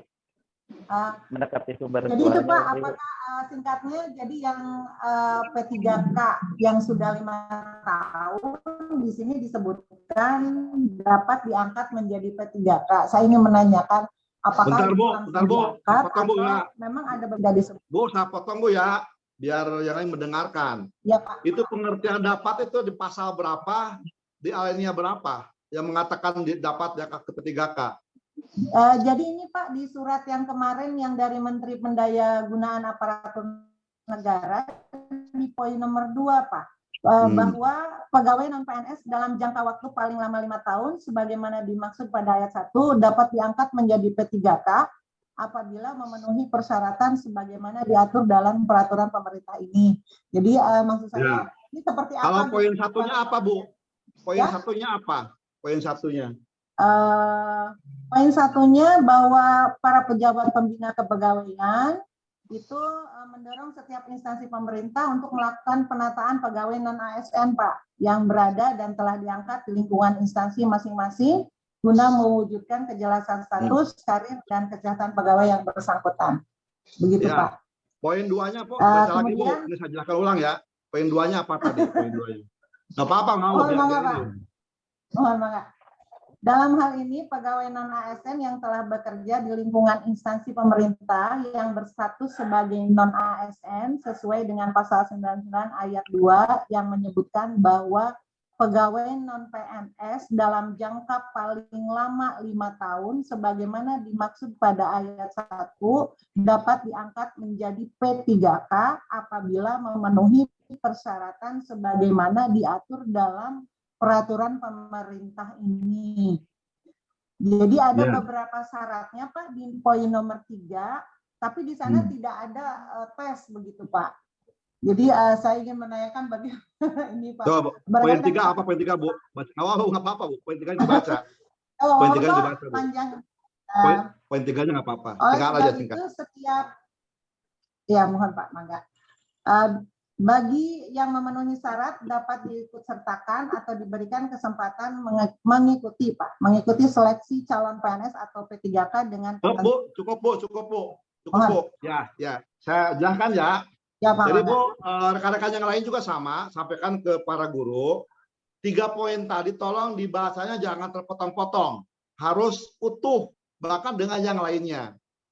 Dalam edaran tersebut disampaikan bahwa para non PNS yang 5 tahunan lebih itu dapat diikutsertakan di P3K maupun di PNS. Bahkan di poin 3 diperjelas ada tahapannya. Jadi bukan otomatis ya. Mengikuti seleksi. Jadi tolong, kita ada 2 surat nih. Surat yang pertama yang mengatakan tentang saya lupa nomornya ya. Prioritas untuk diangkat di P3K. Siapa itu? Ngaco kebijakan yang pertama itu. adalah yang di atas passing grade. Dia tidak perlu tes sepanjang ada kuota. Ya, di Jawa Barat yang di atas passing grade ada 4.000 orang. Dialah yang diprioritaskan untuk menjadi tenaga P3K tanpa tes. Untuk sekarang, sebenarnya bukan tanpa tes, dia sudah tes. Tesnya yang dulu, ya 2 tahun yang lalu dia udah tes, sehingga sekarang dia tidak perlu tes lagi. Itu kebijakannya. Kenapa ada kebijakan ini? Kalau nggak ada kebijakan, maka yang udah tes, kemudian dalam passing grade dia perlu tes ulang. Tetapi karena ada PP yang baru, maka yang 2 tahun kemarin tes, dia lolos dalam passing grade tapi nggak diangkat, maka tahun ini dia tidak perlu tes. Tesnya sudah gitu ya. Dan tidak berlaku buat yang lain. Yang lainnya harus ikut tes. Tetapi keluarlah edaran ini ya. Edaran ini pendataan untuk memilah, karena di poin 1-nya Pemda kudu betul-betul memilah. Jangan sampai ada ngarang-ngarang. Siapa yang ada atas 5 tahun, siapa yang ada atas setahun, siapa yang masih baru. Nah, itu data perlu disiapkan. Dan bagi yang di atas 5 tahun, dia dapat diangkat di P3K maupun PNS, bahkan outsourcing sesuai dengan ketentuan. Maka di pasal 3-nya disebutkan. Jadi mereka didorong untuk bisa mengikuti tes P3K, tes PNS, dan masuk ke outsourcing. Jadi tidak ada, tolong sampaikan ke yang lain bahwa tidak ada yang namanya rekrutmen P3K tanpa tes. Kecuali yang di atas passing grade, dia sudah tes. Dan tidak perlu tes lagi, tinggal nunggu penempatan. Yang lainnya, sampai hari ini tidak ada peraturan pemerintah pun yang mengatakan bahwa tenaga non-PNS yang bekerja di atas 5 tahun, dia otomatis menjadi P3K. Tidak ada peraturan pemerintah yang mengatakan itu. Tetapi Pemda didorong agar dia bisa mengikuti tes CPNS dan seleksi P3K. Bagi yang di 2 itu tidak bisa, maka dia didorong ke outsourcing. Outsourcing itu tidak semua, tetapi hanya untuk tenaga keamanan, tenaga kebersihan, bahkan di poin berikutnya didorong untuk meningkatkan pengetahuannya, suruh kuliah gitu ya. Karena ada beberapa kasus dia tidak bisa juga ikut tes P3K, nggak bisa juga ikut tes CPNS karena pendidikannya masih rendah. Misalkan dia masih SMA, dorong suruh kuliah. Kemudian bagi yang 2 tadi tidak nggak bisa, maka disuruh untuk outsourcing, yaitu kebersihan dan keamanan. Itu ya Bu ya, maksud dari surat-surat yang dikeluarkan oleh pemerintah. Yang pertama bahwa tenaga non-PNS yang kemarin-kemarin sudah tes, kemudian dia lolos di atas passing grade, sekarang nggak perlu tes. Dia langsung direkrut di P3K sesuai dengan kebutuhan, sesuai dengan kemampuan anggaran. Kalau kita anggarannya hanya ada untuk 2.000 orang, maka dari yang 4.000 sekian hanya 2.000 yang direkrut. Sehingga tolong data yang kemarin berkeliaran ya tentang penempatan gelombang 3 itu data yang keliru dan tidak mungkin seperti itu. Yang berikutnya, bagi yang tidak masuk ke passing grade, maka dia didorong, makanya bahasanya kan dapat ya, didorong artinya kan agar seleksi di CPNS, seleksi di P3K atau kuliah kembali karena ke PNS nggak bisa, P3K bisa karena pendidikannya nggak nyampe. Atau kalau 3 itu nggak bisa, maka dia dorong ke tenaga outsourcing. Bagi yang tidak bisa mungkin ke P3 nggak bisa, ke PLK bisa karena bukan karena pendidikan, karena memang dia tidak mungkin ke ketiga-tiganya. Sehingga seperti tenaga keamanan, kebersihan, dia pendidikannya SD, kemudian dia udah SMA juga, udah usianya udah lumayan. Kalau ikut paket saya juga cukup waktu, yang nggak cukup waktu sehingga didorong ke outsourcing. Itu Bu ya, yang dimaksud oleh surat-surat tadi ya. Mohon hatur nuhun Bapak. Sedikit lagi Pak, mungkin yang TU juga sama ya Pak? Ya. Yang untuk tenaga kependidikan yang TU juga sama Pak, harus ikut. Iya, sama. Jadi didorong untuk seleksi di CPNS, seleksi di P3K, kuliah kembali, atau di outsourcing bagi yang memang tidak kesemuanya gitu. Mohon hatur nuhun Bapak. Ya. Assalamualaikum. Baik, terima kasih. Waalaikumsalam warahmatullahi wabarakatuh. Langsung berikutnya ke Pak Dadang TB dari SMA 3 Subang. Bismillahirrahmanirrahim. Assalamualaikum warahmatullahi wabarakatuh. Yang terhormat Kepala Cabang Dinas Wilayah 4, yang saya hormati Kasubag TU, ibu-ibu analis kebijakan, bapak-bapak, ibu-ibu kepala sekolah, atau yang mewakilnya. Ada beberapa pertanyaan, Pak. Tadi yang telah dibahas oleh Pak KCD, yang pertama tentang BUUD masih belum menggembirakan. Kemudian tadi disambung tentang koperasi yang sudah berbadan hukum. Nah, bolehkah Pak koperasi yang sudah berbadan hukum untuk membuat siplah, gitu ya? Sehingga ketika ada rapat orang tua atau rapat bisa membeli ke koperasi minumannya seperti mineral atau makanan di koperasi gitu dengan siplah atau barang habis pakai. Itu yang pertama ya, tentang koperasi yang sudah berbadan hukum, boleh nggak membuat siplah. Yang kedua Pak, ini bahwa kemarin ada surat edaran bahwa nanti akan ada pembinaan bendahara BOS gitu ya, bendahara BOS oleh KCD sebelum ke Irjen. Nah ini Pak, tolong dalam pembinaan ini betul-betul dilaksanakan yang baik kalau sekalian bermasalah. Jangan sampai terjadi kemarin tentang BOPD Kabupaten Subang yang tadinya diuji petik 2 sekolah, setelah diperiksa oleh Irda, berkembang menjadi 6 sekolah yang dipanggil gitu ya, 2 kali kegiatan, 2 kali di Hotel Five ya.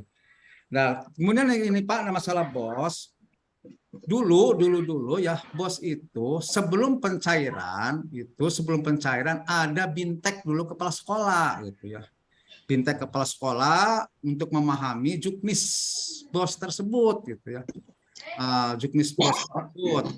Kemudian 2 minggu kemudian setelah kepala sekolah dibintek, baru bintek bendahara BOS dengan operatornya. Mungkinkah KCD bekerjasama dengan Kadisdik untuk mengadakan seperti dulu gitu ya, sebelum pencairan BOS itu kepala sekolah dibintek dulu, setelah 2 minggu kemudian bendahara BOS untuk melaksanakan bintek supaya kesananya tertib. Itu saja Pak. Terima kasih. Wassalamualaikum warahmatullahi wabarakatuh. Salam. Makasih Pak TB. Benar Pak TB. Ya. Kita akan coba memperbaiki tata kelola BOS, karena kalau melihat ke pedoman penyelenggaraan BOS sekolah negeri ini tata kelolanya ada di distrik provinsi, sehingga sampai hari ini cabang dinas tidak terlalu detail melihat tentang kedalaman BOS. Tetapi faktanya ternyata dalam beberapa kasus, ujung-ujung nama anggaran dikasihin di Uber, baik Irjen, Irda maupun APH ya. Sehingga kita sudah koordinasi dengan distrik provinsi, mengkonfirmasi apakah pengelolaan BOS ini masih seperti dulu, langsung di bawah distrik provinsi, ataukah sudah nggak diatur sehingga di KCD wajib melakukan verifikasi. Berdasarkan hasil komunikasi bahwa tahun ini tidak ada lagi surat detail dari distrik provinsi yang membagi bahwa KCD hanya ke swasta, negeri oleh provinsi, tidak. Sehingga seluruhnya wajib di bawah binaan cabang dinas. Karena di provinsi mengatakan bahwa nggak mungkin lah provinsi mengawasi penyelenggaraan BOS di seluruh sekolah di Jawa Barat. Dari situlah kita akan memperbaikinya, sehingga cara-cara dulu yang positif kita akan coba mengulangi dengan beberapa pembaharuan. Sehingga saya minta ke Bu Erna, tolong sebelum BOS tahap berikutnya cair, adakan terlebih dahulu yang pertama adalah evaluasi penyelenggaraan BOS yang sebelumnya. Sehingga jangan sampai yang sebelumnya aja belum baik, belum rapi, sudah melangkah ke tahap berikutnya. Yang kedua, bersamaan dengan itu, tadi yang disampaikan oleh Pak Tebo sudah benar, kita akan mengadakan semacam bimbingan teknis bagi para kepala sekolah, dilanjut dengan bagi para bendahara BOS. Bu Erna, hadir Pak. Direkam ya? Siapa? Ya, itu tadi segera dibuat siklusnya dulu, jangan sampai gini. Besok mau cair, akhirnya bintek, ya sama aja bohong. Artinya kan itu kan hanya sekedar kewajiban. Sehingga hasilnya siklusnya bisa kita ulang kembali, tinggal mungkin dibuat lebih efektif lah, tidak perlu berlama-lama, tapi hasilnya efektif.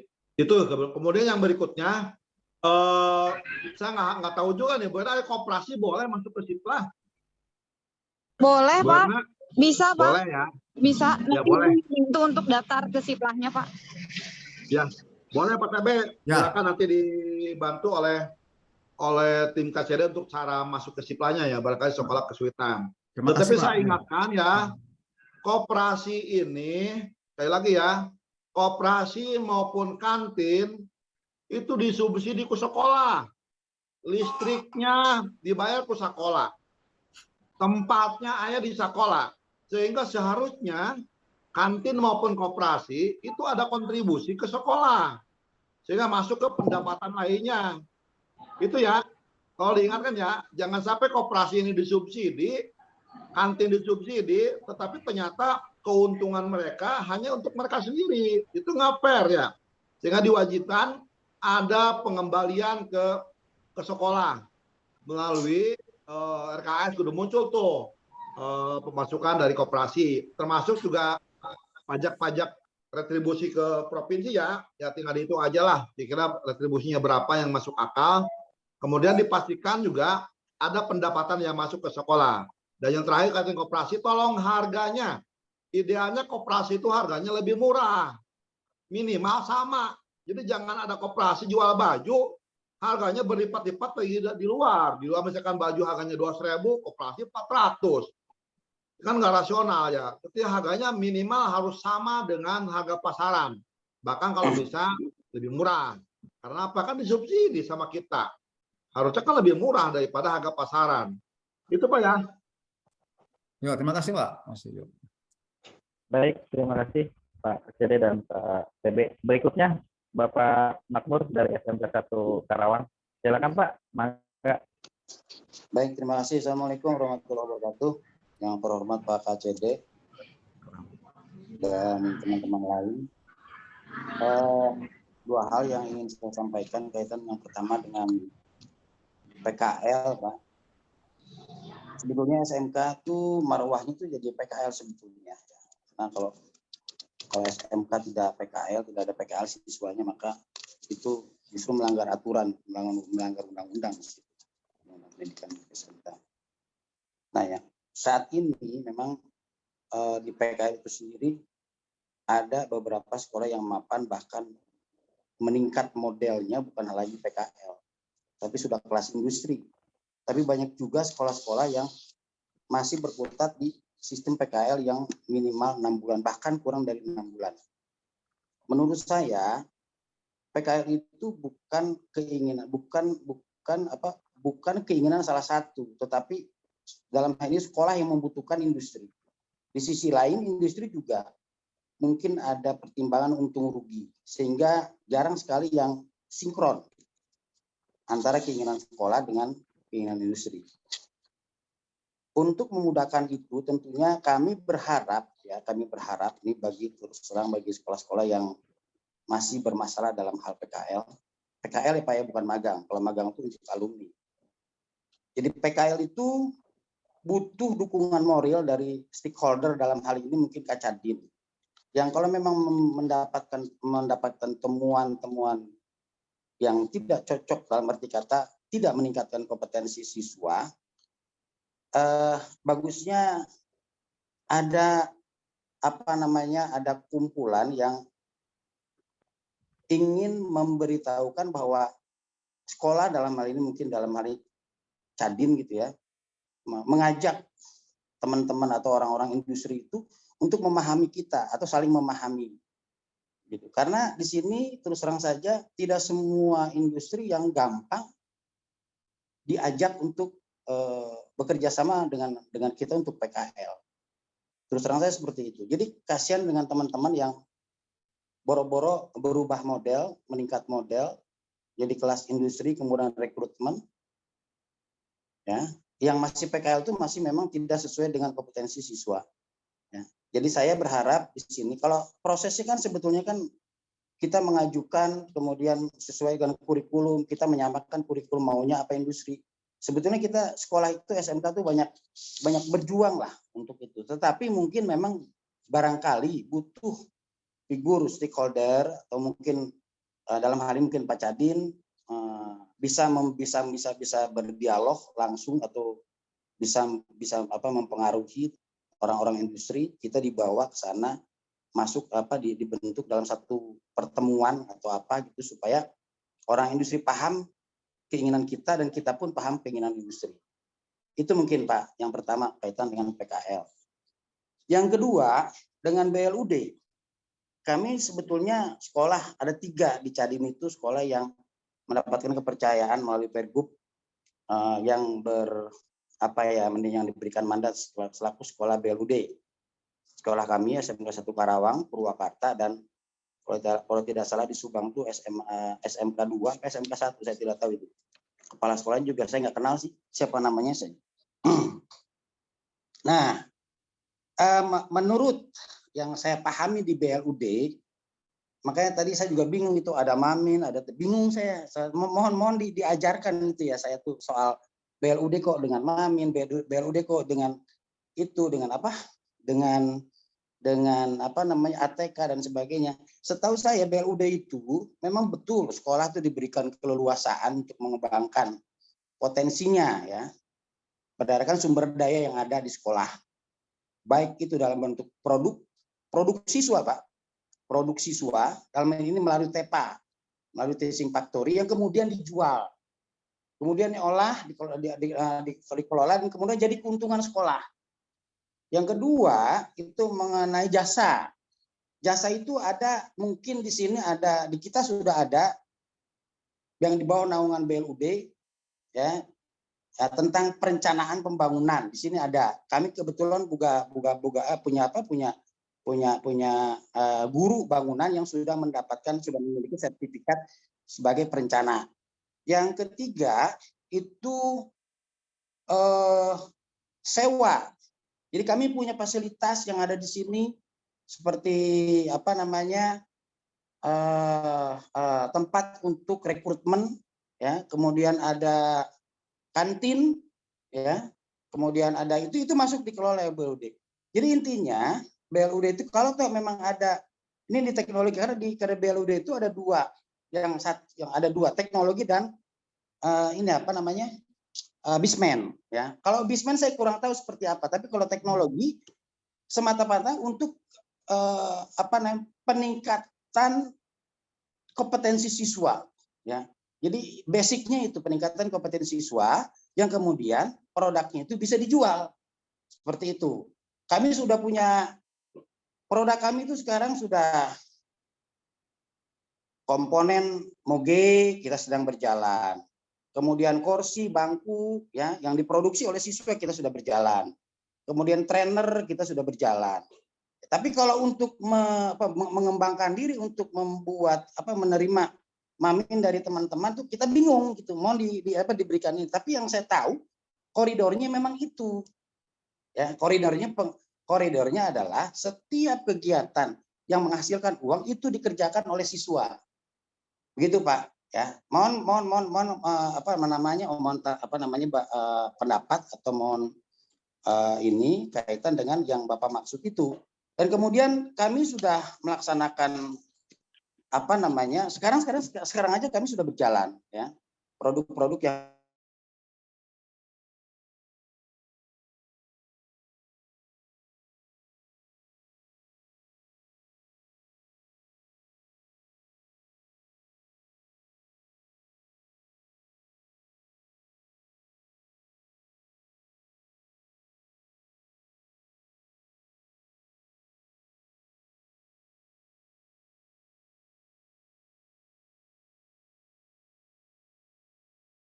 kali ini seolah-olah kan tiap sekolah berjuang masing-masing. Tidak ada alur kendali, alur kontrol, alur proses yang harus mereka jadikan acuan. Sehingga itu yang harus dilakukan pertama itu ya. Mudah-mudahan nanti segera dibuat dulu alur mekanisme dan tata kelola PKL. Itu juga penting, manakala ada pengaduan, ada pelaporan, kita bisa memberikan argumen yang jelas. Jadi tidak argumennya beda-beda. Sekolah jawabannya B, KCD jawabannya A. Akhirnya kan penyarambung gitu ya. Dan tidak sinkron, tidak saling melengkapi. Itu mutlak, itu menjadi satu kebutuhan. Yang kedua, BLUD.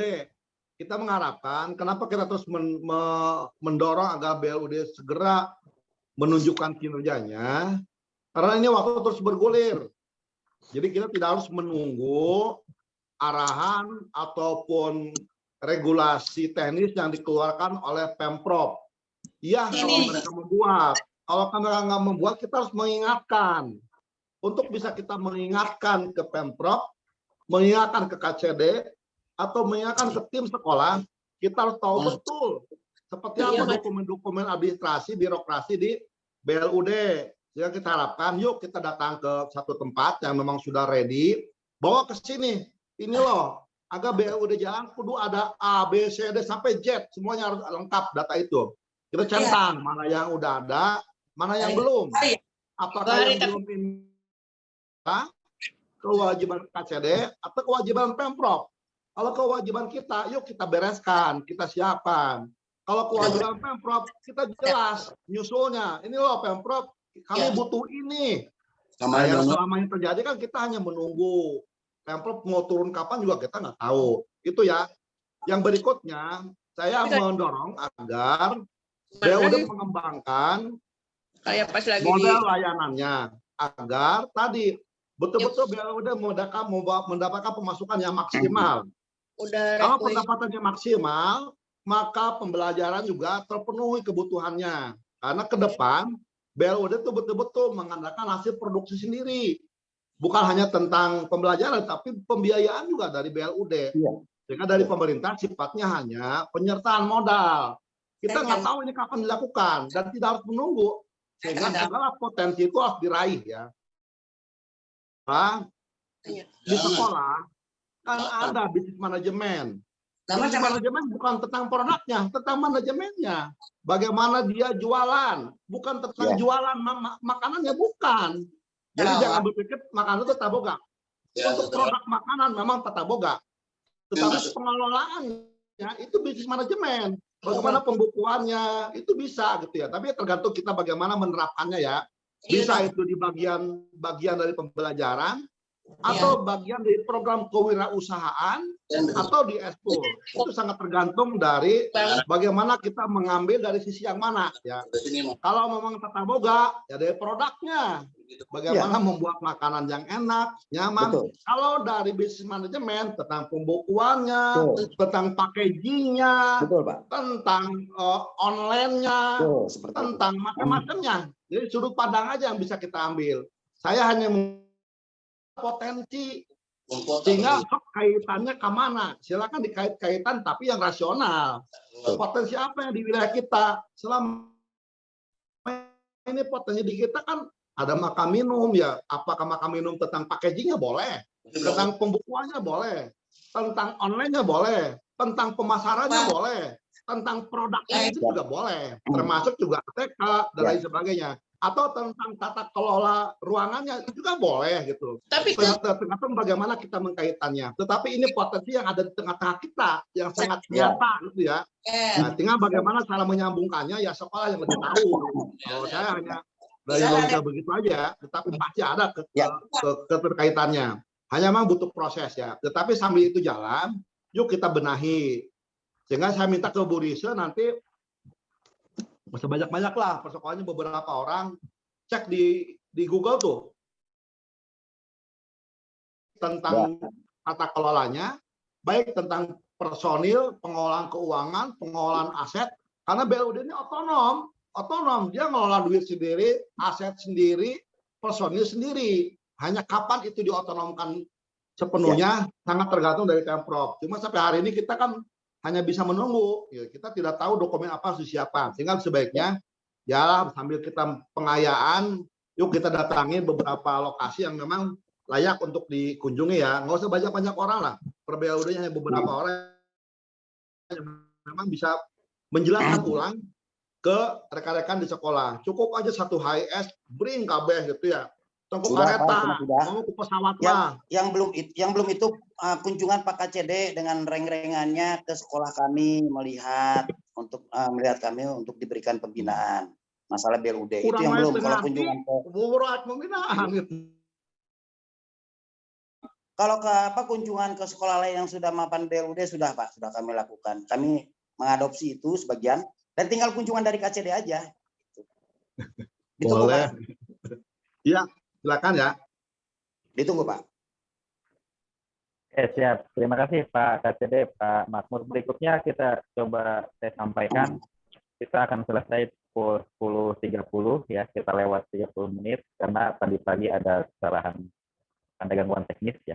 Berikutnya ini ada 2 penanya baru. Saya pikir bisa langsung ke pertanyaan aja ya.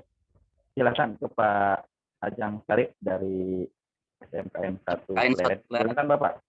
Ya, terima kasih Pak. Terima kasih atas waktunya. Saya tuduh poin aja Pak KCD, ini untuk PSG ini ada sesuatu hal yang baru. Kemarin itu laporan dari Waka Kesiswaan saya, bahwa lembaga pemerintah, puskesmas, rumah sakit dan beberapa ini untuk PSG menerapkan tarif per hari. PSG itu apa Pak? Untuk PKL. Oh, PKL. Ya, menerapkan tarif per hari. Sedangkan ini dananya dari mana sekolah? Kemarin saya memutuskan untuk tidak kirim ke sana. Tarif tahun, dan itu sudah ada perdanya Pak. Tarif apaan Pak? Saya nggak ngerti. Anak untuk PSG di lembaga tersebut, untuk Purwakarta dikenakan ada untuk bayar karena inilah yang lembaga-lembaganya ada yang BLUD yang sudah menerapkan BLUD. Oh, nah ini yang ya. Jadi lembaga-lembaga salah satu contohnya, saya ambil contoh ya, Labkes Purwakarta itu ada perdanya kita bayar siswanya. Oh, siswa yang bayar. Ini mungkin yang perlu kita sosialisasikan bahwa ketika saya konfirmasi, ya mereka juga meniru di Bayu Asih. Gitu. BLUD-nya adalah kalau PSG, kalau ini bayar. Nah, ini mungkin yang harus kita tindak lanjuti karena di bosnya kan tidak ada untuk itu.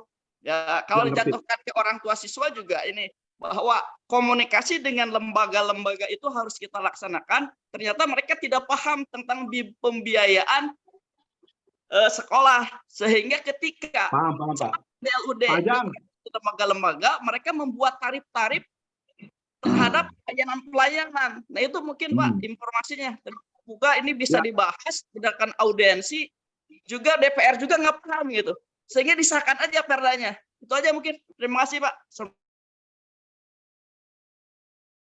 Itu Pak, nanti kita coba bahas di tata kelola ya. Kalau tata kelola sudah jadi, kita tetapkan, kita bisa membuat berbagai surat ke pemerintah.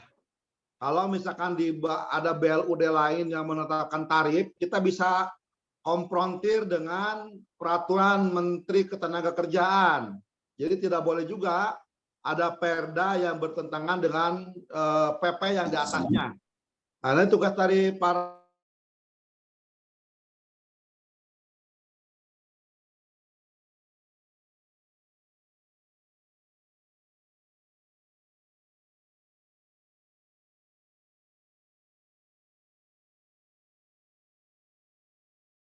maka kita layak membuat surat ke Bupati dan ke DPRD untuk mengatakan, untuk menyimpulkan bahwa pasal-pasal di Perda yang mengatakan itu dinyatakan tidak berlaku, ya.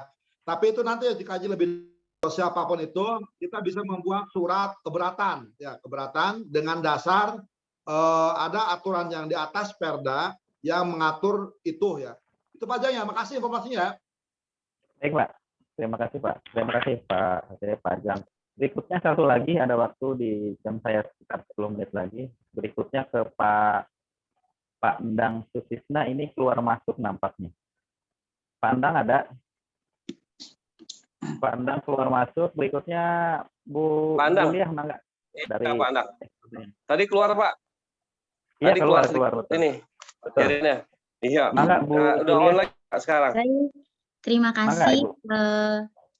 Assalamualaikum warahmatullahi wabarakatuh. Waalaikumsalam warahmatullahi wabarakatuh. Saya hormati Bapak KCD Wilayah 4, Bapak Ain Hasan, serta Bapak Kasubag dan Arsip Aris. Saya mau mempertanyakan terkait pendataan data non-ASN, karena kami termasuk sekolah USB ya Pak. Untuk SK itu kemarin kita coba dengan SK yang dari kepala sekolah, tapi ternyata belum bisa masuk, dibutuhkan SKNCR Pak. Bagaimana mensiasati untuk bisa mengisi link tersebut, itu saja Pak.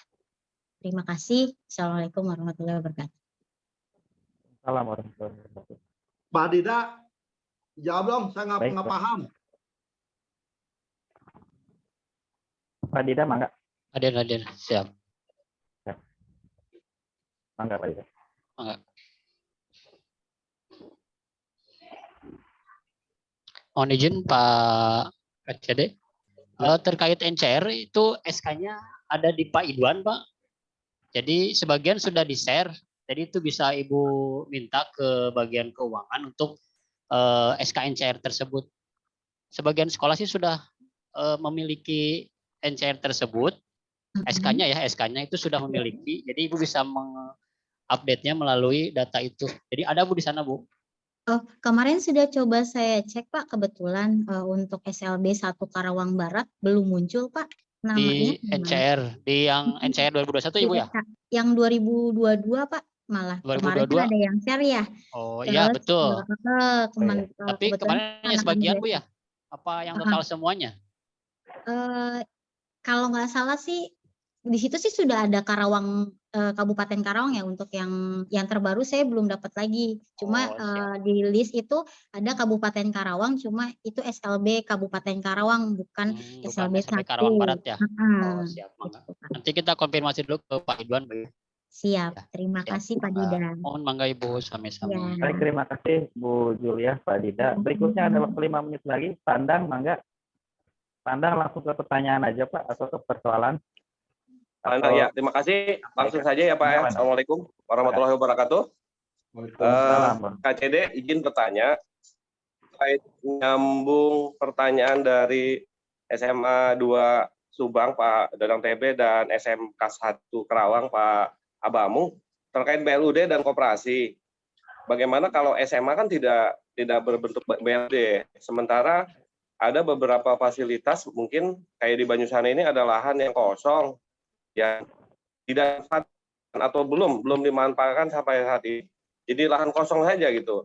Mungkin kalau dibuat semacam lahan produktif atau dibuat bangunan-bangunan apa gitu, semacam kafe atau kantin, boleh tidak dikelola melalui BLUD, tapi bentuknya mungkin berbeda seperti dengan SMK. Mohon pencerahannya Pak KCD. Terima kasih. Assalamualaikum warahmatullahi wabarakatuh. Waalaikumsalam. Jadi gini Pak, BLUD itu untuk SMK ya. Karena apa? Ya. Karena di sana ada tentang peningkatan kompetensi siswa kaitan dengan skill ya. tidak seperti SMA. Kalau SMA punya, ya silakan aja. Tetapi pendapatannya wajib masuk ke Pemprov, bukan ke sekolah. Ya, kalau ada lahan kosong, itu silakan digunakan untuk ekskul, boleh saja. Tetapi seluruh pendapatannya itu dilaporkan ke Pemprov, sehingga kita fokus ke pembelajaran, ya. Bagaimana siswa memahami seluruh pembelajaran plus ekskul. Jadi kalau ekskul kewirausahaan kan boleh, SMA juga diperbolehkan. Tetapi biaya sewa pendapatannya itu menjadi bagian dari pendapatan Pemprov Jabar. Kemudian untuk pengurusan perizinannya Pak, maaf, untuk pengurusan perizinannya perlu dibuatkan rekomendasi atau apa Pak? Ngajukan kita dulu, kita apakah kita setuju atau tidak, nanti belakangan, misalkan ada tower Telkomsel, silakan ngajukan dulu. Kita akan nilai apakah ini berdampak positif ke sekolah, apakah tidak. Kalau tidak ya kita tolak, gitu ya. Jadi kalau ada pihak ketiga yang mau membuka usaha di lahan Pemprov, silakan sekolah mengusulkan ke kita. Kita akan kaji layak tidak. Tapi kalau ini malah bermasalah di jangka panjang, ada kali liar atau daripada uber ku LSM segala macam, ya ada sesuatu yang keliru, ya, atau suatu saat akan jadi bahan masalah, ya lebih nggak usah, gitu ya. Jadi silakan, karena itu lahan Pemprov. Sekolah tidak boleh langsung mendirikan atau kerjasama dengan pihak ketiga membangun bangunan di atas tanah Pemprov. Tetapi silakan melaporkan dulu ke kita akan kaji layak dan tidak layaknya ada bangunan lain di luar pembelajaran kita. Itu Pak ya? Baik, terima kasih Pak Dede. Ya, terima kasih Pak Bang Sutisna. Bapak Ibu, para peserta rapat mingguan, waktu sudah menunjukkan pukul 10.30 ya. Artinya kita akhiri rapat mingguan di pertemuan kali ini. Terima kasih atas perhatian. Semoga mingguan ini menjadi jembatan komunikasi yang efektif ya dalam peningkatan pelayanan pendidikan kita di Jabar Minas wilayah 4. Mohon maaf atas segala kekurangan. Ya. Salam sehat untuk semuanya. Salam takdir untuk semuanya. Wassalamualaikum warahmatullahi wabarakatuh. Saya kembalikan kepada pembawa acara. Silakan Bu Yanti, dilanjut. Mangga.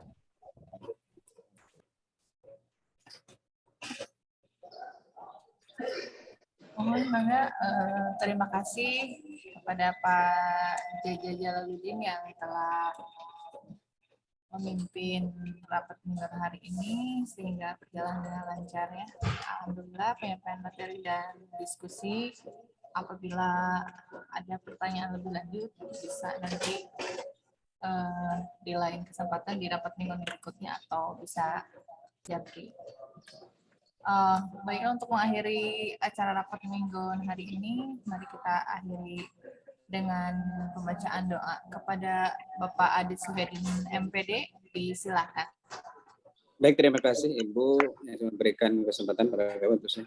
Mohon izin Pak KCD, kita sama-sama untuk membacakan doa. Allahumma sholli ala sayyidina Muhammad sallallahu alaihi wasallam. Amin. Bismillahirrahmanirrahim. Rabbil alamin. Hamdan syakirin, hamdan na'imin, hamdan juga bi ni'mati wa bi majidah. Ya Rabbana lakal hamdu kama yanbaghi li jalali karim adim sultanik. Allahumma sholli ala sayyidina Muhammad wa ala sayyidina Muhammad. Allahumma nas'aluka salamatan fid din wa afiatan fil jasad wa jidatan fil ilmi wa barakatan fil rizqi wa tabatan qabla maut wa rahmatan inda maut wa maghfiratan ba'da maut. Allahumma hawin alaina fi syakaratil maut wa jatan fil hisab. Ya Allah ya Rahman ya Rahim, berikanlah kami semua yang hadir kesehatan yang paripurna. Rekan-rekan yang tidak bisa hadir, ada halangan ataupun sedang sakit, disegerakanlah disehatkan kembali, diberikan keberkahan rezeki yang barokah, dimudahkan segala urusannya. Putra-putri kami khususnya, semua siswa yang ada di wilayah 4, selalu menunjukkan prestasi yang terbaik, serta semua cita-cita dan harapan, semua pimpinan KCD wilayah 4, dan semua pimpinan sekolah, baik SLB, SMA, SMK, dikabulkan Allah Subhanahu wa taala. Amin ya Allah ya Allah. Rabbana la tuzigh qulubana ba'da idh hadaytana wa hab lana min ladunka rahmatan innaka antal wahhab. Rabbana atina fid dunya hasanah wa fil akhirati hasanah wa qina adzabannar. Subhana rabbika rabbil izzati amma yasifun. Wassalamun ala mursalin walhamdulillahi rabbil alamin. Telegram, tos nanti mengajar, tos. Terima kasih. Wabillahi taufiq. Assalamualaikum warahmatullahi wabarakatuh. Waalaikumsalam. Waalaikumsalam warahmatullahi wabarakatuh. Baiklah Bapak Ibu, alhamdulillah rapat minggu pagi hari ini telah selesai.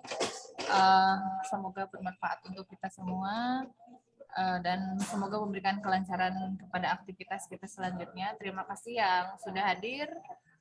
Dari saya sebagai MC mohon maaf atas segala kekurangannya. Terima kasih. Wabillahi taufiq wal hidayah. Wassalamualaikum warahmatullahi wabarakatuh. Waalaikumsalam warahmatullahi wabarakatuh.